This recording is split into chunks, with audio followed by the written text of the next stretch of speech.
Meus irmãos, minhas irmãs, que Deus possa nos abençoar. Estamos passando por uma prova coletiva no nosso planeta.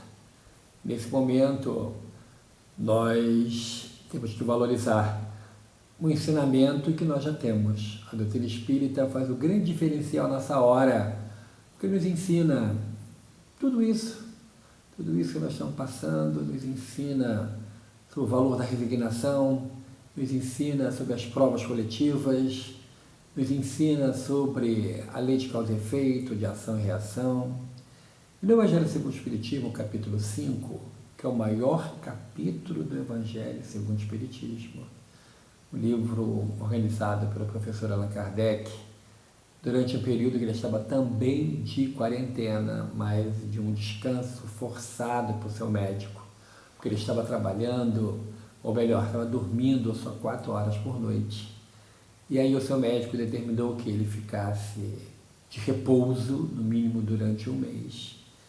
E ele, não tendo dinheiro, mas tendo amigos, um grande amigo seu lhe ofereceu a chave de uma casa à beira do mar, na Normandia, e ele foi para lá.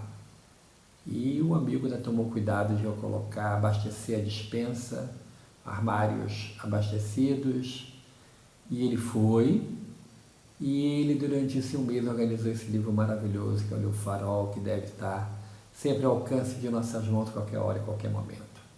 No capítulo 5, que fala sobre bem-aventurados aflitos, Allan Kardec fala sobre o bem e mal sofrer, ou seja, qual é a nossa reação, como que nós devemos entender isso que nos sucede, ou os sucessos que nos visitam.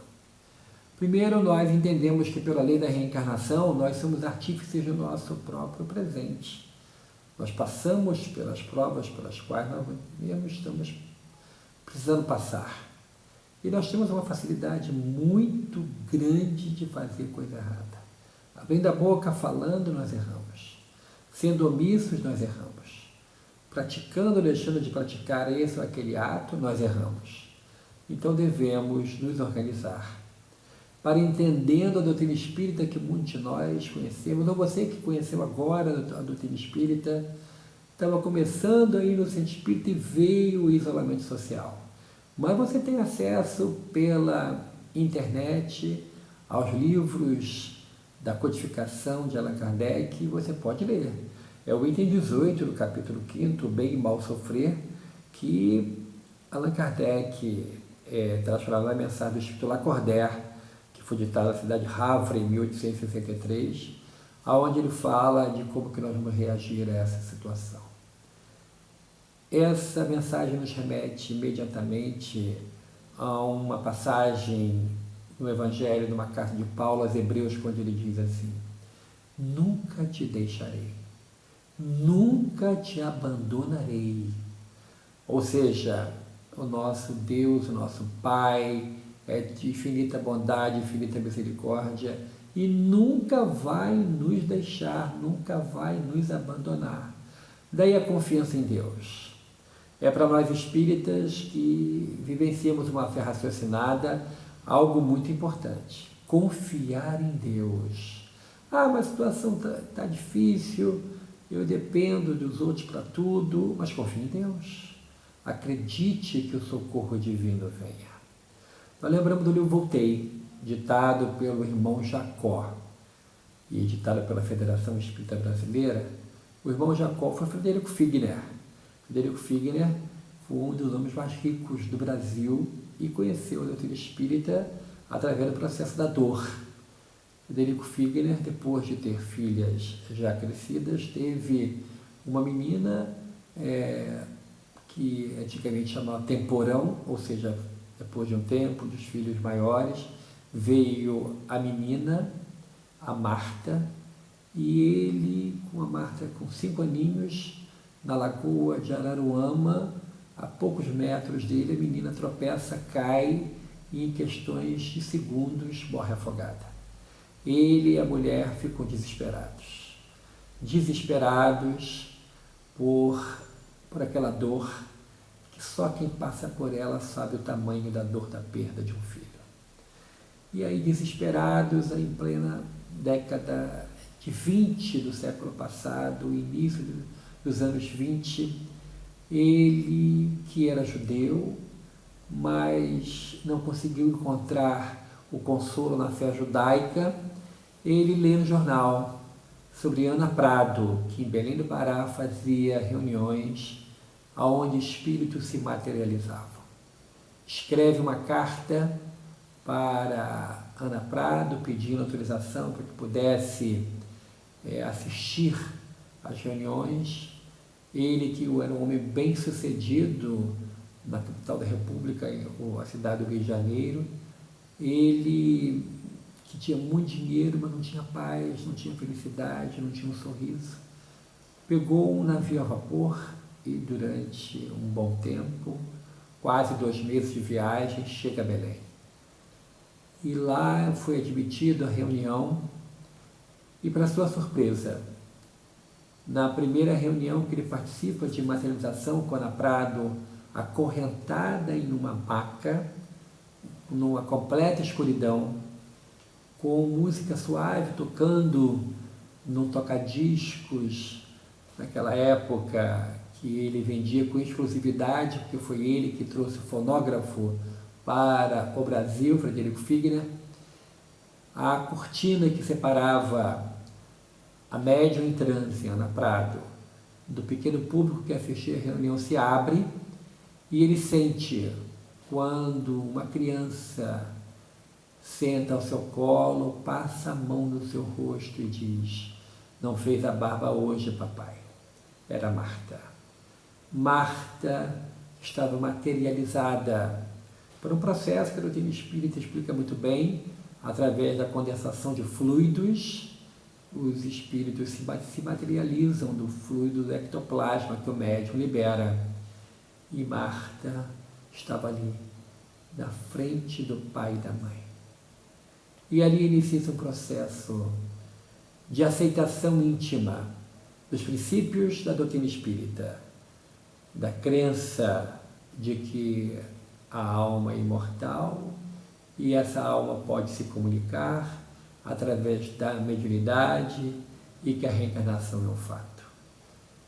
Depois de passado alguns dias, essas experiências, as atas que eram escritas por essas experiências e assinadas pelas maiores autoridades do Estado do Pará naquela época, o presidente da Assembleia, o próprio governador do Estado, o delegado de polícia, que participavam das reuniões e assinavam as atas. Isso foi enfeixado em um livro, o Livro de João, ou O Trabalho dos Mortos, também editado pela Federação Espírita Brasileira.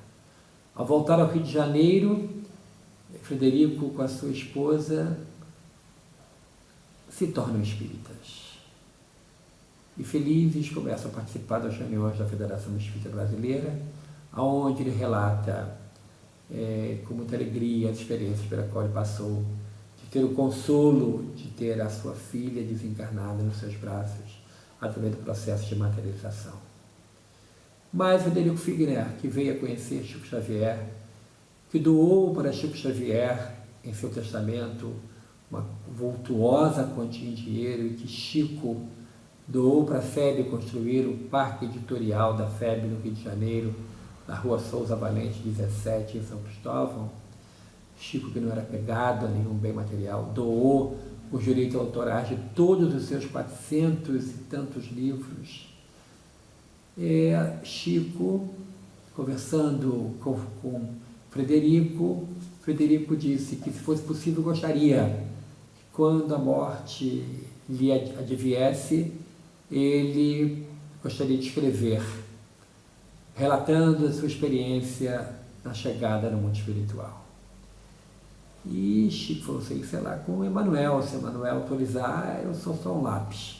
Passado um tempo, acontece o desencarne, passado um tempo, Frederico se apresenta e começa a ditar mensagens através de Chico Xavier.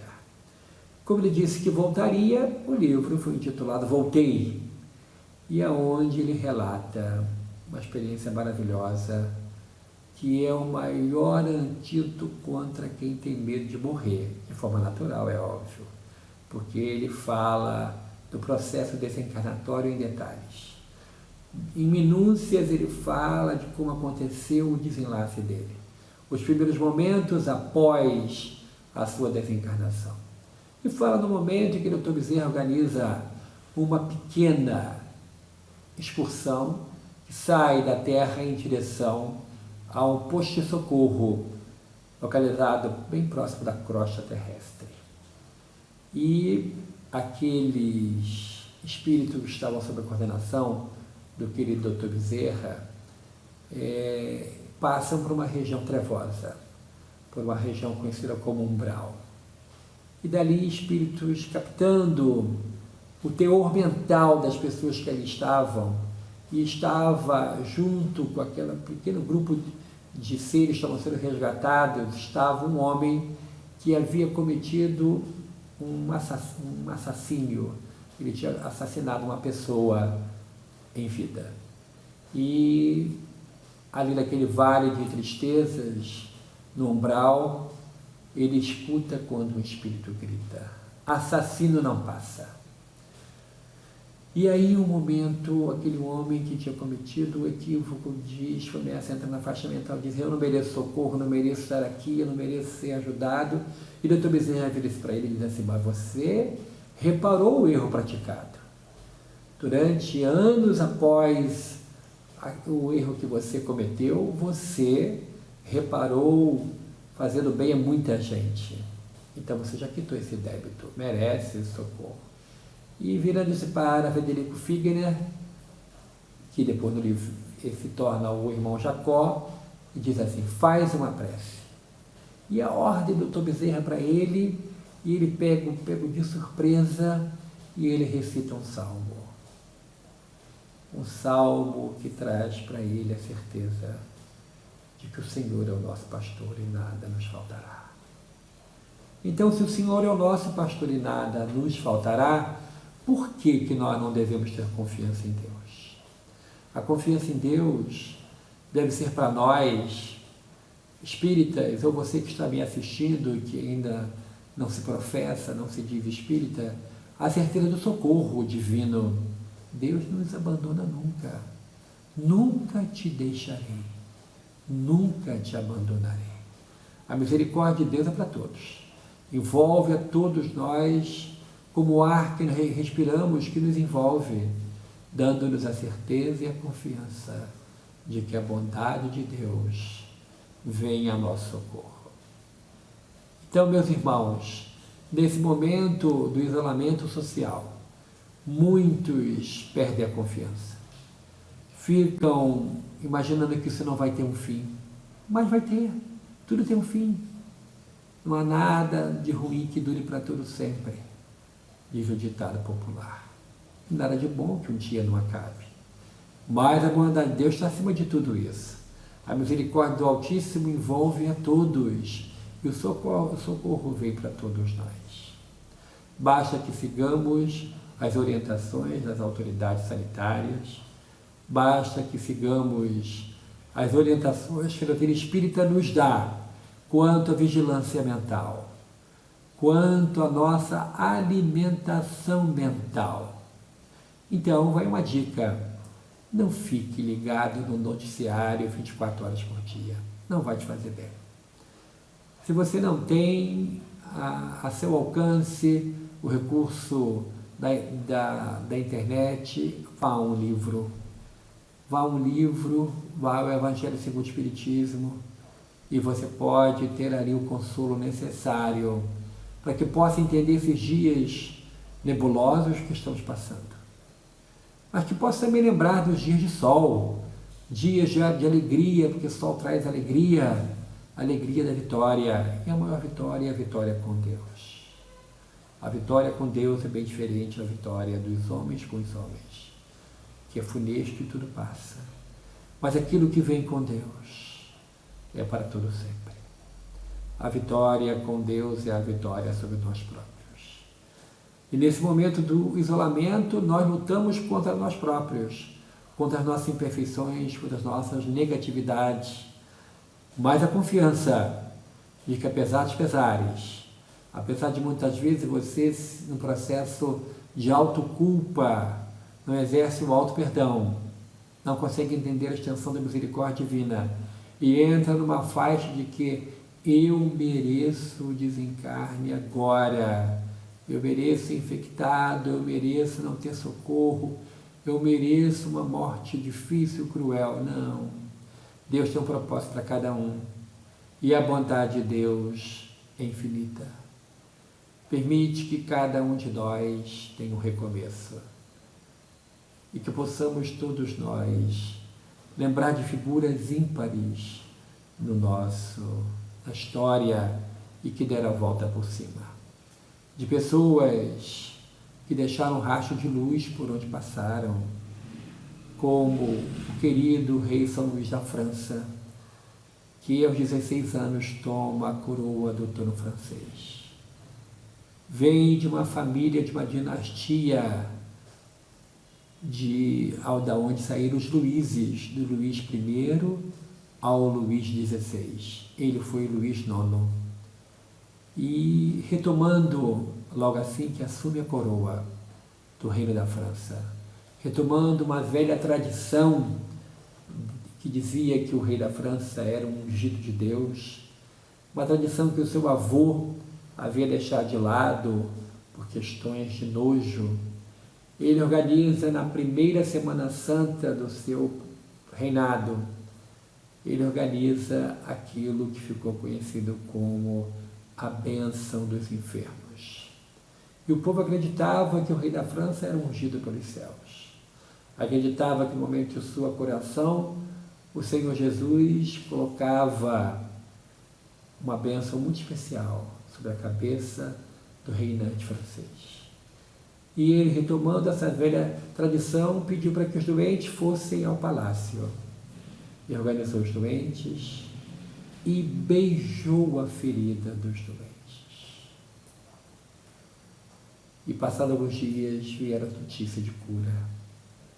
O rei São Luís da França, em vida, era um homem virtuoso que curava e que trazia a certeza de que a bondade de Deus é infinita. E trouxe a cura para muitas pessoas.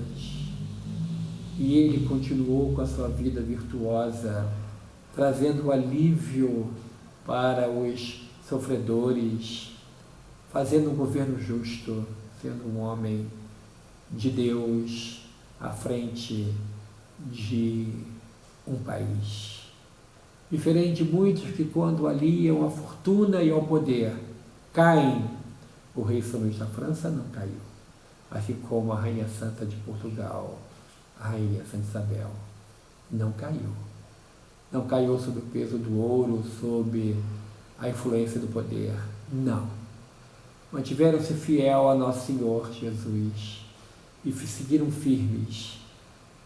E apesar de muitos fatores negativos, confiar em Deus, tendo a certeza da bondade divina em suas vidas. Nesses momentos que passamos, que parece que os dias não terminam, que a cinza e a tristeza nos envolve, lembremos do Senhor Jesus, daquele que aplacou uma tempestade em alto mar, daquele que, acordado pelos discípulos, fez um sinal aos céus e o vento parou.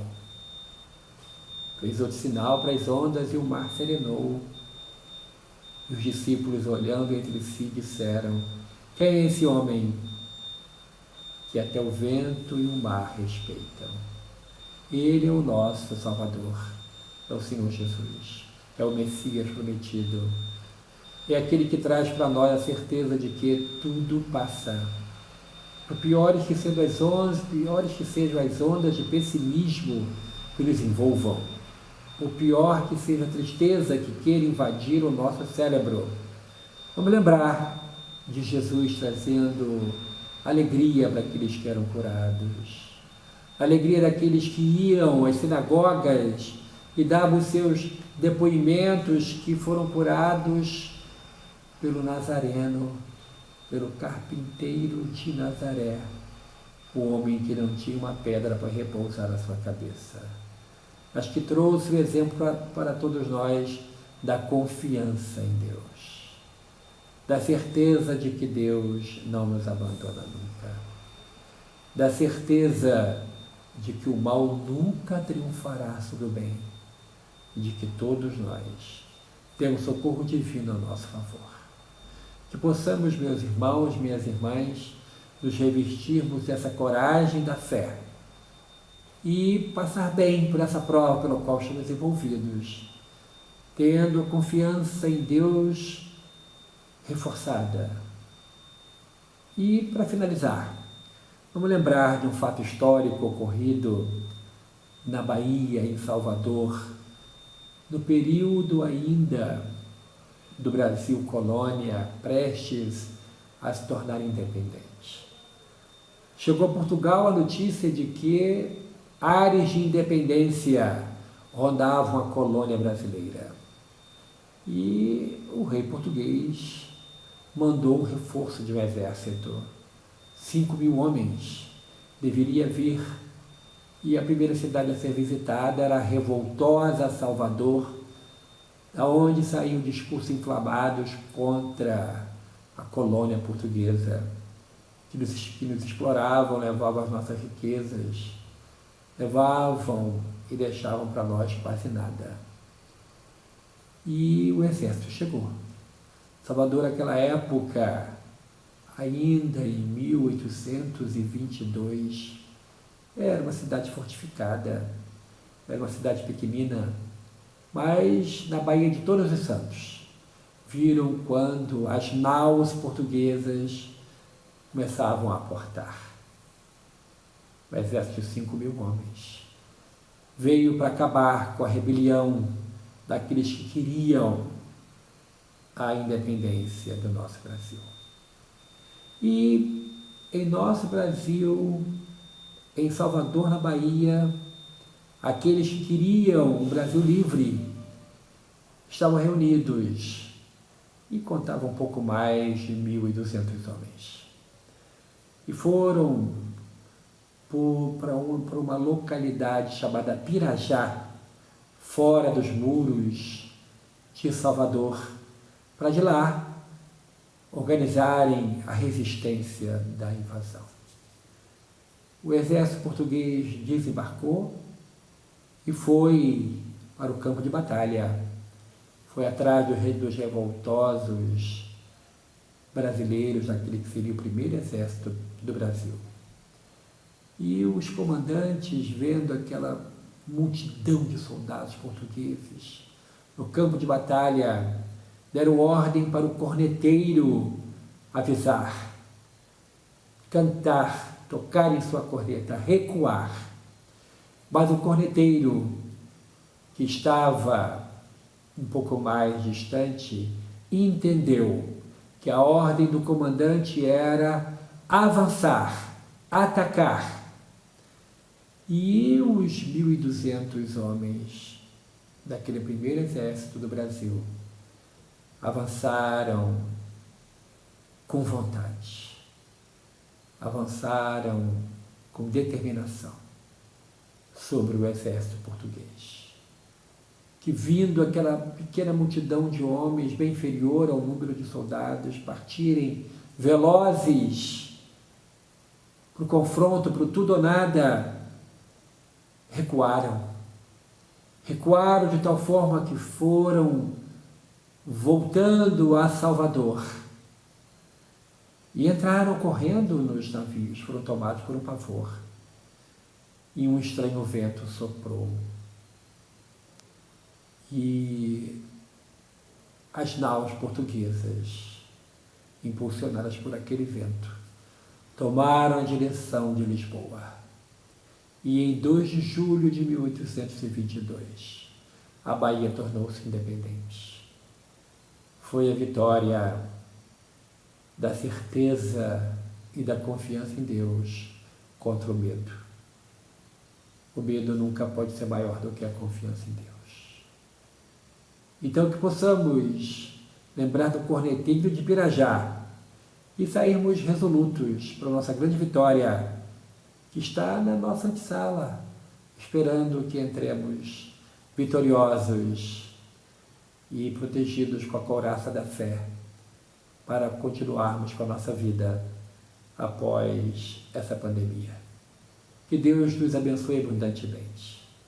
Que o Senhor Jesus te cubra de coragem, de fé, de bom ânimo e de alegria, hoje e sempre. Muito obrigado, muita paz a todos.